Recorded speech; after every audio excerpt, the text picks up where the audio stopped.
So in this video, we're simply combining the law of sines and the law of cosines and working some problems that involve both. So again, you see here the law of sines, and we're going to use the law of sines when we're given one of these two scenarios. Either an angle-angle side or an angle-side angle, or a side-side angle. Either one of those scenarios, or again, I just always, anytime I have an angle and a side across from it, I can use the law of sines. That's the way I like to remember it. Now, law of cosines, which you see the three law of cosines listed here, the law of cosines can be used in these scenarios. If you're given a side angle side, or if you're given a side side, you can use the law of cosines. So now let's mix these together. It says use the law of sines or law of cosines to solve each triangle. And if you don't remember, solving a triangle means find everything, find all the missing pieces. So the first one, here we go. Notice I have a 31-degree angle that's across from the 14. That's a hint, or that's a tip that we can use law of sines. So we have the sine of 31 over 14 is equal to the sine of 36 over our other missing side, which would be here. We solve this by using proportions. That would be 14 times the sine of 36 divided by the sine of 31, and you find out that x has a value of 16. So therefore, side AB over here, let me see if I can get that to erase. Side AB has a length of 16, so let's come over here. AB is equal to 16. Now let's try to find some of the other sides. But again, remember this, try not to, since this is a rounded answer, try not to use it to find another missing side. But again, we can use the law of sines to now find, we'll call this side Y. So we're going to start it out the same way. The sine of 31 over 14 is equal to the sine of, well, we don't have this angle. Yes, we do. If we have two angles, then we have all three angles. Add these two. You get 67, so that leaves you with a 113-degree angle for here. So that'd be the sine of 113 over y. So to solve that, we're going to do 14 times the sine of 113. Divide that by the sine of 31, and that will give you the value of y, which is equal to 25. Right at 25, so AC is 25, and we did find angle B, that was 113 degrees. The second one. Example 2, we do not have an angle with a side across from it, and there's no way that we can find any other angle. There's no way that we can find that third side. A lot of people are going to be tempted to use Pythagorean theorem. However, this is not a right triangle. It is nearly a right triangle, but you cannot use Pythagorean theorem unless it is a right triangle. So therefore, we are going to have to use the law of cosines. Now, in order to use the law of cosines, I don't want to deal with P, Qs, and Rs. I'm going to let this be an angle A. We can just put an extra bump there on that. That's angle B, and that would make this angle C up here. Now let's use our law of cosines that involves angle A. And there it is. Let's fill in all of our missing information. We're looking to find this value. So we have x squared equals b squared, which would be 28, c, which is 17, minus 2 times 28 times 17 times the cosine of your angle A, which is 87 degrees. Type all of this in, and that gives you x squared is equal to 1023.1762. Now when you take the square root of that to get rid of the square, you're going to get x has a value of about 32. So let's put a 32 there. So side BC, well, we got to be careful. It's not BC. That was side PQ, has a length of 32. Now, one thing that we do have to be careful of is that is a rounded answer. So anytime you use a rounded answer to find another answer, it's gonna make it off a little bit. So keep that in mind, that our answers could be slightly off from what it needs to be. So how do we fix that? We try to make this as exact as possible. So instead of 32, as we plug it into this next value, if we were to use multiple decimal places, like use 4 and 5 decimal places, it would make it more exact. So what I've done here is I've typed this in the actual decimal. I'm going to write it to about 5, maybe 6 decimal places. It's 31.9871 0.25. So if I use that decimal instead of 32, it's going to give me an exact answer. So now let's use that, and it doesn't matter. Maybe let's say we said this was angle B, and we'll let this be angle C. Let's find angle B next. And the way that we're going to do that is by now using our law of cosine, or law of sines, because I now have an angle and a side across from it. So I can say the sine of 87 over 32 is equal to the sine of B over 28, which is much easier to do. Now, you could use the law of cosines again if you would like to, and you could find that angle B is C as well, that method, which might be a little bit more exact as well. But let's go ahead and try it this way. So we're going to mark out 28, and we're going to multiply by it. And I'm going to do 28 divided by this, or 28 times the sine of 87 divided by, now instead of 32, again, I'm going to use this decimal, and I get the sine of B is equal to 0.8742. And then in order to find out what B is, I'm going to do B is equal to the inverse sine of 0.8742. And that gives me that B is approximately 61 degrees. But again, our B value, let's go back and see, our B is actually angle P. So angle P is equal to 61 degrees, but we've got to be careful because when using the law of sines, you might actually have two possible answers. Remember, the other possible answer you find by subtracting from 180. However, we do find out that when pairing it with 87 degrees, we can throw that one out. So our angle P is going to equal 61 degrees. And our angle Q, well, the three angles have to add up to 180. So we can take our 61, our 87, add them up, and that gives you 148. So that leaves you with a 32-degree angle for angle Q. Okay, the next example. In triangle DEF, so they didn't draw it for us, so let's draw a triangle DEF. Here's D, here's E, and here's F. Says that DE is 6, that EF is 14, and that DF is 18. And we want to find all the angles. So let's see what we've got here. Now, I will remind you of something from geometry that just came to mind. A squared plus B squared, compare it to C squared. You can find out what kind of triangle this would be by giving the three side lengths. If A squared plus B squared is equal to C squared, it's a right triangle. If it's less than C squared, if the C squared is bigger, it's obtuse. If the C squared is smaller, then it's acute. So you could actually use that trick from geometry to find out what kind of triangle this would be. However, let's go ahead and find it out. Let's see. Let's call this angle A. We'll call D down here angle B, and F we'll call angle C. Just so that we can use our formula. It does not matter which law of cosines that you start with. Just pick one. I'm going to start with just the first one. So in this case, we're going to be looking for angle A, which is right here. So I've got little a squared, which is 18 squared, equals 14 squared plus 6 squared minus 2 times 14 times 6 times the cosine of angle A, which is our unknown. We're going to move everything over. 18 squared, we're going to move these two first. So minus 14 squared and minus 6 squared gets rid of those. We're then going to divide by this. And that's going to equal the cosine of x. Typing all of this in, you're going to get negative 0.5467 equals the cosine of x. Now, this tells me something, though. Since cosine is a negative, if you remember correctly, all students take calculus. Since cosine is a negative, it's not here. That means that it's in the second quadrant, which means it's actually going to be an obtuse angle. So therefore, when you find x by finding the inverse cosine of 0.5476, here's what you get. 123.2 degrees. So my angle A in my case, or the original angle E, is 123. Let's write it down here, 123.2 degrees.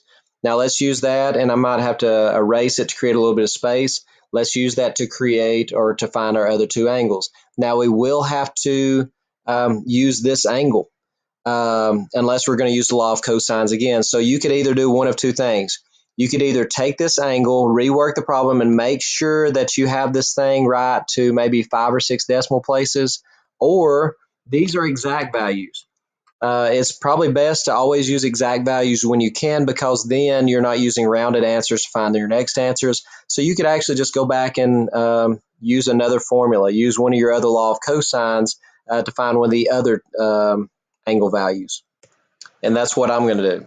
So b squared is equal to this. So now let's go through the exact same process again. I have 14 squared as my b squared is equal to a squared, which is 18, plus c is 6 squared minus 2 times 18 times 6 times the cosine of b. So let's move over these two terms, and it gives you 14 squared minus 18 squared minus 6 squared. Divide by this would be negative 2 times 18 times 6, and that will equal the cosine of b. Type all of this in. Once you do, find the inverse cosine of it to move this over, and you're going to get b has a value of 40.6 degrees. And again, that was the original angle D, so angle D is 40.6 degrees.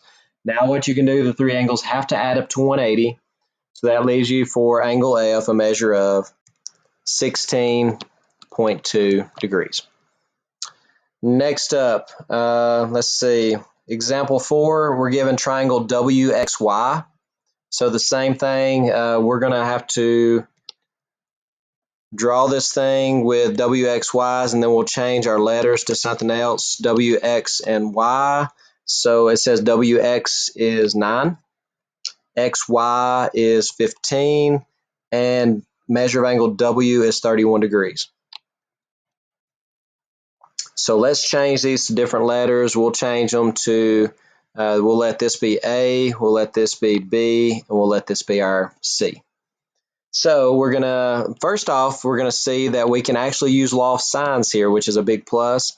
The sine of 31 over 15 is equal to the sine of, since we have this 9 over here, the sine of C over 9. We're going to solve it by moving the 9 over here by multiplying. And that's going to give us that the sine of C is equal to 0.3090. Find the value of C by moving the sign over by doing the inverse sign, and we find out that C is equal to 18 degrees. However, when you use the law of sines, there are two possible answers. So take that from 180, and 162 is also a possible answer. So let's see if they both work. If this angle is 31, add it to 18, that's a possibility. However, 31 and 162 adds up to 193, so that's not going to be a possibility. So this angle C, which is our original angle Y, is equal to 18 degrees.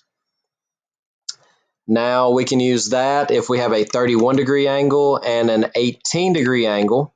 Add those together, that gives you 49.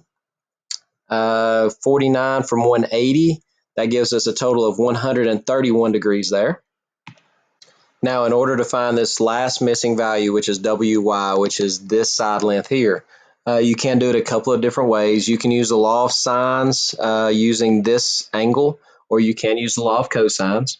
The biggest thing to remember is that when you use 131, it was a rounded answer. So as you found that answer, you really needed to round it to 5 to 6 decimals in order to get an accurate decimal place. So I'm going to go ahead and use that law of sines. I would do the sine of 31 over 15 is equal to the sine of 131 over that question mark, which is what we're looking for. We're going to use our proportions. We're going to do 15 times the sine of 131, divide that by the sine of 31, and for WY, you should get about 22 meters. Okay, next up, number 5, we're going to work some application problems, some more bearings problems. It says Cincinnati, Ohio is 540 miles due east of Kansas City, Missouri. The bearing from Kansas City to Nashville, Tennessee is 64 degrees east of south. The bearing from Cincinnati to Nashville is 29 degrees west of south. So let's take and draw that. So you got Cincinnati, Ohio is 540 miles due east of Kansas City.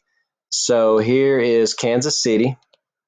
Cincinnati is 540 miles due east. So here is Cincinnati. So the distance from here to here, 540 miles, and that is due east. The bearing from Kansas City to Nashville. Okay, now we're talking about, let me draw a north-south line here. From Kansas City to Nashville, your bearings are this. From Kansas City to Nashville, it's 64 degrees east of south. So here is south. So 64 degrees east of that looks like this. So this is our 64 degrees. So if you need it, this would be a 26 degrees here. They have to add up to 90 because that was due east. And let me put a dot there. And that is where, let's see, what was that? Nashville, Tennessee is located there. The bearing from Cincinnati to Nashville. Okay, let's draw a north-south line through Cincinnati now. Here's south, here's north. The bearing from Cincinnati to Nashville. Obviously, it's going to be west of south. It says it's 29 degrees west of south. So this is a 29 degree angle, which makes this, let's see, these two add up to 90. So that makes this a 61 degree angle. So really all that you need, you can erase all of this. Oh, that was Nashville. All of this is extra information except for that triangle that's in the middle. That's what you're going to be using. You're going to be using the 540 miles. You're going to be using the 61, the 26. They want to know what is the distance from Kansas City to Nashville, which is this distance right here. So can we use law of sines? Sure. Because if this is 26 and this is 61, add that together gives you 87, which gives you a 93 degree angle here. So that is a possibility because you have an angle side relationship. The sine of 93 over 540 is equal to, since we're looking for this side here, that's going to be the sine of 61 over x. Solve it like proportion. 540 times the sine of 61 divided by the sine of 93, and you get 472.9 miles. Next up, find the distance from Cincinnati to Nashville. So let's use a different color. So Cincinnati was over here, and now we're looking for, let's use a different variable. We'll use a y here. So the distance from Cincinnati to Nashville, again, you can use the law of sines. The sine of 93 over 540 is equal to, since we're looking for this distance, we're going to have to do the sine of 26 over y. Again, solve it like proportion. 540 times the sine is 26, divided by the sine of 93, and you're going to get that y has a value of right at 237 miles. Number 6, leaving the same port, ship A and ship B, or ship A sails 8 miles at a bearing of 45 degrees west of north.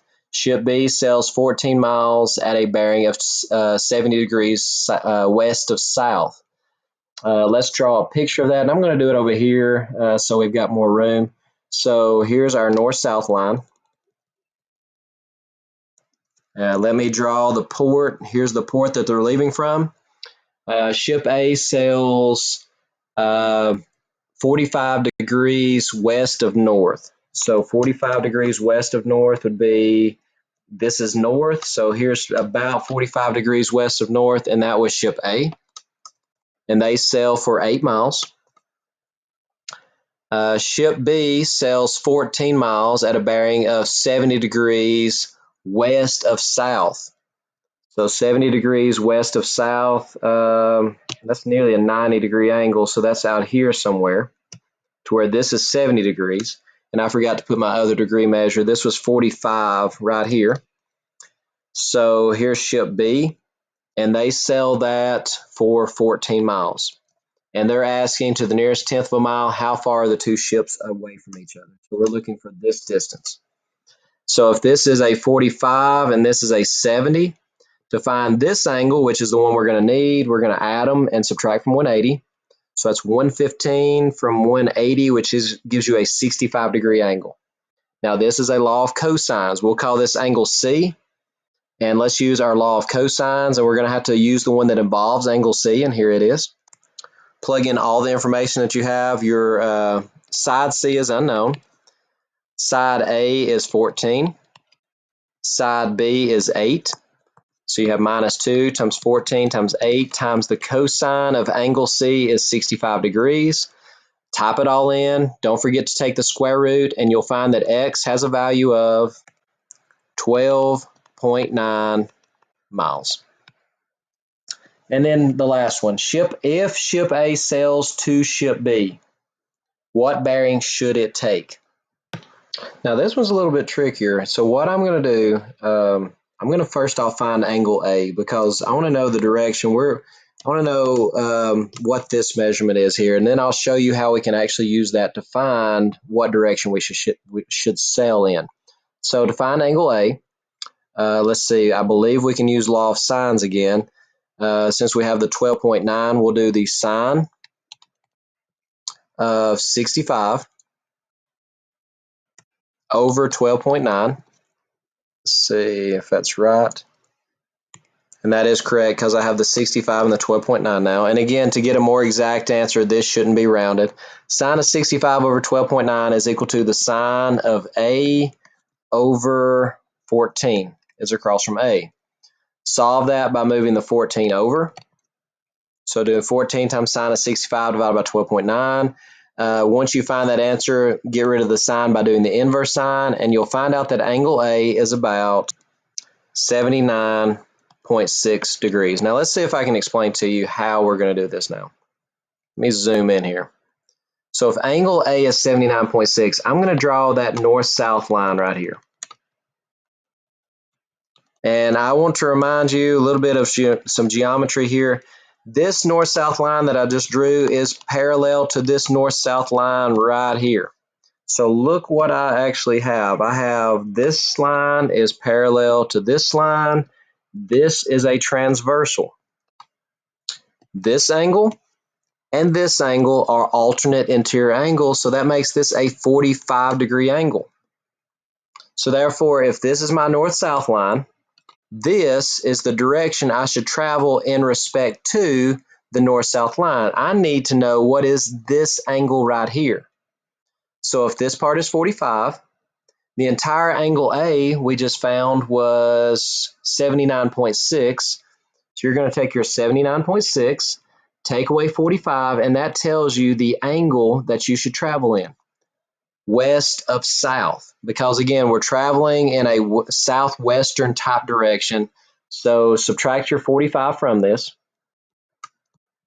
and you get 34.6 degrees. So you're going to travel 34.6 west of south.